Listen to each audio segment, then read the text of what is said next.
कभी कभी रात बहुत लंबी हो जाती है। कमरे की खामोशी इंसान से उसके सारे सवाल पूछ लेती है और उस समय लगता है कि दीवार भी गवाह बनकर खड़ी रहती है कि तुमने आज अपने सपने के लिए कितना काम किया, कितना मेहनत किया। और मैं तुमसे पूछ रहा हूँ, किस्मत का नाम लेकर कब तक तुम खुद को समझाओगे, कब तक ये कहकर सो जाओगे अभी सही वक्त नहीं है। सच तो ये है कि कभी किसी का सही वक्त आता ही नहीं। इंसान को अपना सही वक्त खुद बनाना पड़ता है और आज तुम्हें खुद को याद दिलाना पड़ेगा कि तुम वीर हो अपने कर्म की, तो अपनी गाथा खुद को सुनाओ। काल कोठरी नहीं कहूँगा, चार दीवारों में पसीना बहाओ। चलो इन पंक्तियों को एक्सप्लेन करते हैं। तुम वीर हो अपने कर्म की, तो अपनी गाथा खुद को सुनाओ। यह पंक्ति दूसरों को नहीं, तुम्हें खुद को याद दिलाने को कहती है। कभी कभी इंसान इस दुनिया से लड़ते लड़ते भूल जाता है कि वह अंदर से कितना ज्यादा मजबूत है। ये लाइन कहती है कि तुम्हें दुनिया की तालियों की जरूरत नहीं, तुम्हें बस अपने दिमाग को बताने की जरूरत है कि तुम अंदर से कमजोर नहीं हो। तुम्हारे पास भी वो हिम्मत है जो कई लोगों के पास नहीं है, जो महान लोगों के पास था। और तुम्हारी कहानी अभी भी अधूरी है, जिसे तुम एक दिन पूरा करोगे।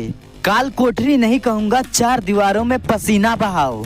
ये बहुत गहरी बात है। हम अक्सर अपनी असफलता का नाम अपने बुरे समय को दे देते हैं या कुछ और कहकर टाल देते हैं, लेकिन सच में जो खुद को चार दीवारों में बंद करके मेहनत नहीं करता, पसीना नहीं बहाता, वही तो असफल हो जाता है। और जो यही कर लेता है वही एक दिन सफल हो जाता है। ये लाइन दर्द दे रही है क्योंकि ये लाइन तुम्हारे अंदर के बहाने को छीन ले रही है। ये लाइन कह रही है, अगर आज मेहनत नहीं करोगे तो कल तुम्हारे हिस्से की खुशी तुम्हें नहीं मिलेगी। तार तार कर दो अपने हर वार से, मुश्किलों का मत अंबार लगाओ। पहली बात, कभी भी किसी जिंदे इंसान की जिंदगी में मुश्किलें खत्म नहीं होती, उन्हें खत्म करना पड़ता है। यहाँ तार तार सिर्फ शब्द नहीं है, ये गुस्सा है उस हालत पर जो तुम्हें रोक रही है। ये बताती है कि समस्या को देखकर मत बैठो, उसे अपने एक एक वार से खत्म कर दो। क्योंकि जब तक तुम वार नहीं करोगे, मेहनत नहीं करोगे, तुम्हारी मुश्किलें पहाड़ बनती जाएंगी। हे पार्थ, अब कर्म ही बचा है हाथ में तुम्हारे, तो नियति को परिणाम दिखाओ। यहीं पर इस कविता की सबसे गहरा भाव है। पार्थ का मतलब तुम्हारे अंदर का अर्जुन। जब सब कुछ हाथ से निकल जाए, जब किस्मत, लोग, हालात सब खिलाफ लगे, तो फिर एक ही चीज बची रहती है और वह है तुम्हारा कर्म। और यही कर्म तुम्हारे नियति को बदल सकता है। ये लाइन अंदर से बोल रही है, अब रोने का वक्त नहीं है, अब सिर्फ कर्म करने का वक्त है। ललकार दो अपने मुश्किलों को जैसे तुम ही युद्ध में उतरने वाले हो। हुंकार करो ऐसा कि तुम ही युद्ध में जीतने वाले हो। अरे विजय क्यों नहीं पाओगे